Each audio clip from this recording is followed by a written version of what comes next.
Le talk aujourd'hui s'intéresse au patriotisme, une valeur civique aujourd'hui qui est en train de déserter peu à peu les habitudes et un plateau masculin s'est installé. C'est vrai qu'on n'est pas macho, non pas du tout, mais plutôt, voilà, les conditions se sont imposées à nous, on va le dire comme ça.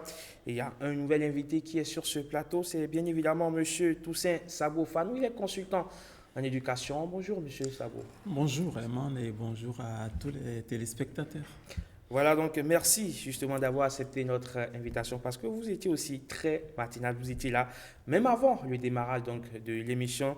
La parenthèse, c'est une fierté de vous avoir, surtout que je rappelle Bruno Soali, parce que le personnage qui est à côté de vous a été mon professeur, il a été mon directeur au collège. Et vous m'avez confié tout à l'heure qu'il a été aussi votre enseignant à l'université. À l'université. Donc c'est un plaisir de l'avoir tout simplement sur ce plateau. Monsieur le directeur, je reste votre élève. Et justement, si je fais mal, vous pouvez encore vous saisir du parmatoire et me donner des coups de bâton. Alors là, je vais protester. Je suis un journaliste, je n'ai plus l'élève. Et c'est une fierté certainement de votre part. Oui, je suis très heureux, oui. C'est mon produit qui passe. J'ai de bons produits. Bien sûr, c'est du Made in Toussaint. Voilà, donc, alors, on va parler, directeur, du patriotisme, une valeur civique aujourd'hui qui est en train de déserter peu à peu les habitudes. D'abord, le patriotisme, c'est quoi? Comment vous définissez le patriotisme? D'entrée de jeu, je vous dis merci parce que je ne suis pas sûr que je serais venu si c'était un autre thème. J'ai sauté sur l'occasion parce que quand on parle de patriotisme, j'estime que c'est l'incarnation des valeurs nationales. C'est une valeur qui, lorsqu'elle manque, fait beaucoup de dégâts. Et là, c'est le sentiment d'attachement à la patrie. Je suis béninois, ma patrie c'est le Bénin, je considère que je suis entièrement attaché à ma patrie et par conséquent, j'ai des devoirs envers cette patrie. J'ai forcément des soins à accorder à cette patrie et à ses citoyens. Alors, lorsqu'on raisonne comme ça, on n'a plus peur de se sacrifier pour son pays, pour sa patrie, parce qu'on se dit, ma patrie m'a déjà tout donné. Ce n'est plus le moment de lui demander ce qu'elle va me donner encore, mais c'est plutôt à moi de lui donner tout, parce que j'ai déjà tout reçu d'elle. Et lorsqu'on raisonne comme ça, encore une fois, il est très difficile pour un patriote de laisser une invasion de quelque genre que ce soit, je ne parle pas seulement des invasions armées, mais une invasion morale, une invasion physique, s'attaquer à sa patrie, parce que sa patrie, c'est sa chose, la préférée de sa vie. Il est aussi impossible à un patriote de voir des réalisations infrastructurelles réalisées à coups de milliards se détruire sous ses yeux, soit par son fait ou bien par le fait d'autres citoyens. Il estime qu'on est en train de le détruire, lui, parce qu'on est en train de détruire quelque chose qui est le bien public, le bien appartenant à sa patrie. Alors vous voyez un peu, c'est des éléments terre à terre, des exemples simples que je prends pour que tout le monde comprenne ce que c'est que la patrie, parce que c'est un terme qui a commencé à déserter le forum depuis la fin de la période révolutionnaire. À cette période, on nous a rappelé, ou bien on nous a appris, pour beaucoup d'entre nous, ce que c'est que la patrie. Et toutes les chansons exaltaient ma patrie, le Bénin, la République du Bénin. Alors, depuis un certain nombre d'années, on n'a pas beaucoup l'impression que l'éducation, le système éducatif, met l'accent sur la patrie.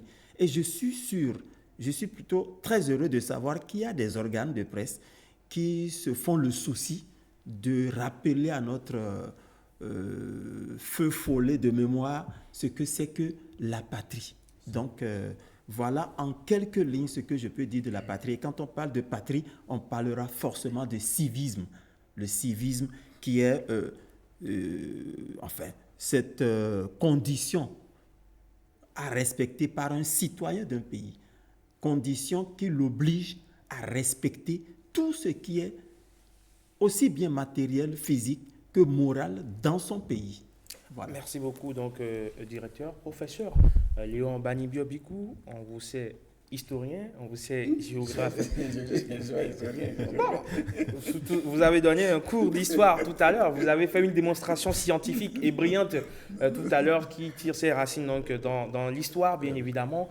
dites-nous, si on doit parler du patriotisme au Bénin, est-ce qu'il y a des époques significatives qu'on doit nécessairement indiquer déjà que le professeur Toussaint a commencé par l'évoquer? Oui, merci bien. Par rapport à ce que le professeur Toussaint a eu à dire, je vais d'abord encore renforcer ce qu'il vient de dire là, en remontant à l'origine même du concept. Pater, c'est le père. Patrie, c'est là où on est vraiment, là où on est né. Voilà pourquoi dit voilà ce sentiment fort, là où votre, comment on appelle, cordon ombilical est enterré, c'est fondamental. Et c'est ce qui fait que toutes ces valeurs fondamentales, cardinales, qui vous lient à la terre, là où votre cordon ombilical est enterré, vous êtes prêt. Déjà, en tant que citoyen vivant, vous avez ce devoir moral, historique, de défendre, de faire tout acte qui peut renforcer justement cette notion de là où on est né. Et c'est ça qui donne naissance au sentiment de la nationalité, qui donne une force à la nation qu'on veut construire. Et c'est par rapport à cela qu'on se bat. Le civisme, tel qu'il l'a dit, à côté des citoyens. Nous, est-ce qu'il y a une période, telle que vous l'avez dit, où on peut considérer que c'est ce sentiment de patriotisme, justement, qui a amené les peuples qui avaient été soumis, d'autres peuples, pour avoir développé leur sentiment patriotique, voulu imposer leur conception du monde aux autres. Et la réaction est que si vous êtes patriote, c'est de pouvoir dire non, j'ai un certain nombre de valeurs fondamentales, de valeurs cardinales qui ne sont pas négociables par rapport à un certain nombre de choses. Et c'est en cela que vous avez vu, quand on parle de l'indépendance, quand on allait vers l'indépendance, la manière dont les peuples du sud, au nord, de l'est à l'ouest sont mobilisés pour d'abord arracher cette autonomie-là pour redevenir soi-même et pouvoir être le maître de son destin. Alors c'est un plateau mixte. Sur ce plateau, l'ancienne et la nouvelle génération, bien évidemment, à côté de vous, professeur, il y a Nicanor Kovi, un grand homme de culture, bien évidemment, parce qu'il se passionne beaucoup pour la culture. Il y a des enseignants sur ce plateau. Il y a des enseignants, ne me donc il foutez faut pas la savoir honte. étudier les hontes. Ne me foutez pas la honte. Alors, Nicanor, aujourd'hui, quelle est votre conception aujourd'hui du patriotisme? Oui, mais c'est compliqué de parler à la suite de Pythagore de cette trempe-là. Mais cela dit, en de pareilles circonstances, je substitue ma réflexion à celle de ceux qui nous ont déjà précédés. Un homme d'histoire, en l'occurrence Gustave Le Bon, qui disait justement à ce sujet que le patriotisme est la plus puissante manifestation de l'âme d'une race. Il représente un instinct de conservation collective qui, en cas de péril naturel, se substitue immédiatement à l'instinct de conservation individuelle. Est-ce qu'on peut aller au-delà de cette définition? Est-ce que cette définition-là ne résume pas l'ensemble des idées développées sur ce plateau jusque-là? C'est l'idée que je me fais du patriotisme, avec ce fort attachement à la patrie mère, à ce à quoi on appartient. C'est ça le patriotisme et les corollaires qui en découlent, le civisme, le sens du devoir envers un pays. Il y a un président américain qui disait « Ne demandez pas ce que la patrie peut faire pour vous, mais ce que vous pouvez faire pour la patrie. » N'est-ce pas là l'essence même du patriotisme exaltée à travers cette phrase-là? Et il faut le dire, moi je fais le distinguo entre être patriote et être d'extrême droite. Le patriotisme exacerbé ne doit pas nous conduire à cet attachement exacerbé. Qui s'apparente parfois à du racisme. On doit faire le distinguo. On est patriote, mais on n'est pas pour autant d'extrême droite. Voilà un peu l'idée. On n'est pas xénophobe, on n'est pas... Mais on est attaché à la patrie, on a envie de faire quelque chose, de donner un peu de soi pour cette terre qui nous a vu naître, pour cette terre qui nous a tout donné, à qui, à notre tour, il est juste et honorable de rendre un tout petit peu de nous. Alors, Bruno Souali, chaque soir ou chaque jour que vous sortez de l'URTBIA, juste en face de vous, un chef-d'œuvre de nous, on va le dire, un chef-d'œuvre sculptural qui se dresse juste devant nous, mais qui est fort de sens, qu'on appelle la place des martyrs. Ceux-là qui, un 16 janvier, se sont battus pour défendre la patrie de l'agression des mercenaires. Chaque fois, quand vous prenez par cette place, est-ce que bon, c'est un chef-d'œuvre sculptural ou architectural de plus, ou chaque fois, vous remémorez de ces valeurs-là que vous devrez incarner dans la cité? Oui, ce sont je dirais, des réalisations qui sont bien placées en plein cœur de ville pour nous rappeler chaque fois qu'on les voit que nous devons développer cette fibre patriotique-là.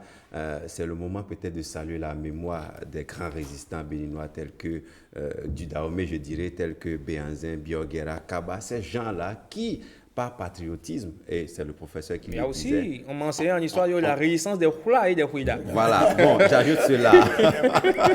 Donc, ces gens-là qui, par patriotisme, ont voulu conserver les valeurs de leur pays et ont résisté à l'invasion coloniale, ce sont ces exemples-là que nous devons suivre aujourd'hui, nous, jeunes générations, qui peut-être n'avons pas vécu ces moments-là et que c'est l'histoire qui nous les a, je vais dire, relatés. Il faut que chaque jour, on développe patriotisme. Moi, je parlerai d'amour pour la patrie qui nous a vu naître, qui nous a donné, qui nous a, je vais dire, fait voir le jour, qui nous aujourd'hui nous chapeaute, qui aujourd'hui nous donne son onction chaque jour que Dieu fait. Lorsque vous devez aller à l'étranger, on vous demande toujours dans vos papiers pour le visa, quelle est votre nationalité, à quelle patrie appartenez-vous. C'est très, très, très important. Et Herman, vous n'avez pas besoin d'être président de la République parce que de plus en plus, il y a des peuples qui pensent que le sens du patriotisme revient seulement au président de la République qui devait l'incarner. Non, vous, artisans, vous, vendeurs de je ne sais quoi, de sauce, vous, vendeurs de pâtes, vous, élèves, vous, écoliers, tout le monde, du haut de ce plateau, vous pouvez apporter quelque chose à ce pays. Et c'est ce que Et c'est vous faites justement ce ce matin. que vous faites ce matin, Bruno Soilier, professeur. M. Toussaint Sabo-Falmou, on fait comment pour réintégrer le patriotisme dans les habitudes? Ben, vous savez, il faut apprendre à chaque Béninois à effacer son moi lorsqu'on parle de patrie. L'individu ne vaut rien. L'individu est une entité minable. Mais tous les individus ensemble constituent un bloc inattaquable sur tous les plans. Même si on amène une morale retorse qui vient de l'extérieur pour vous coloniser ou bien des bombes pour vous abattre, je crois que l'ennemi aura maille à partir à ce bloc unifié. Alors aujourd'hui, qu'est-ce qu'il faut faire? Tout à l'heure, vous avez évoqué un monument. Quand moi je suis à pied, ça peut paraître bizarre. Chaque fois que je suis à pied, que l'occasion m'est donnée de ne pas être en voiture ou en moto et que je passe devant le monument des martyrs, je jette forcément un coup d'œil vers ces je crois qu'il y a trois hommes là. Bien sûr. Je jette un œil vers eux comme pour leur dire merci pour tout. Je suis là, je passe et je vous respecte. Et c'est cela qu'on devait insuffler à tous les apprenants. Parce que vous n'allez pas demander aujourd'hui qu'on aille apprendre à un monsieur de 40 ans, 50 ans, ou même 30 ans à devenir un super patriote. Non, ça s'apprend depuis la racine. Quand vous allez dans certains pays latino-américains, exemple Cuba, les enfants sont patriotes dès le bas âge. Parce qu'on leur a montré qu'il faut se battre pour préserver cette île. Chez nous aussi aujourd'hui, que ce soit dans le système éducatif, je commence toujours par là, pas parce que je suis enseignant, mais parce que j'estime que c'est par le biais de l'éducation qu'on peut forger des âmes qui pourront résister aux intempéries. Si c'était des trucs formalitaires qu'on fait, ça ne marche pas. Mais depuis l'école, et même depuis nos villages, parce qu'on pense souvent qu'être analphabète, c'est être fermé à tout ce qui est éducation. Non, depuis l'école, quand je vois le professeur Léon Biobigou et que je pense à Niki, à la cour royale, mais que le professeur aille parler de patriotisme aux gens de la cour, ils vont comprendre parce que là-bas, c'est la cour. Et ce qu'on dit là-bas, ça se prend. C'est une éducation qu'on vit tous les jours. Donc, il importe que nos autorités, à quelque niveau qu'elles soient, puissent se dire si demain doit être radieux, si demain doit être mieux pour nous, il faut faire en sorte que tous les enfants d'aujourd'hui commencent à intérioriser le Bénin comme étant la chose la plus sacrée qu'ils ont. Parce que nous avons des dettes. Nous qui sommes là aujourd'hui, nous avons des dettes envers nos anciens, qu'ils soient vivants ou morts. Mais comment est-ce qu'on peut leur payer ces dettes-là? La meilleure façon de payer ces dettes à nos anciens, vivants et morts, c'est de payer ces dettes à la génération montante, de payer ces dettes aux jeunes. pour que l'avenir à travers ces jeunes soit plus radieux qu'il n'a été avec nos anciens. Donc, il y a un devoir collectif. Et c'est en cela que je vais terminer en disant, franchement, ORTB, merci. Parce que là, ceux qui suivent cette émission, ils sont nombreux. Du sud jusqu'au nord, on suit. Il y a donc déjà un cours de patriotisme que vous dispensez sans prendre un copec. Et là, moi, je vous tire le chapeau parce que si ça peut arriver même une fois par semaine ou une fois par mois, je crois qu'une bonne frange de notre population retiendra qu'il y a quelque chose qu'on appelle patriotisme et qui est sacré. Merci beaucoup à vous, professeur. Merci également à vous, professeur. Vous restez avec nous. On va mettre un terme, malheureusement. Oui, c'est vrai que le débat, il est passionnant. C'est vrai qu'on va continuer par évoquer le sens du patriotisme. Jusqu'à demain matin, on ne finira pas d'aborder tous les aspects. Mais on va mettre un terme pour le débat de ce matin, malheureusement. On va peut-être y revenir, monsieur. Je vous promets qu'on va y revenir, mais juste le temps. Tout à l'heure, ou tout de suite même, d'installer la rubrique que mes chroniqueurs apprécient bien. C'est bien sûr le talk.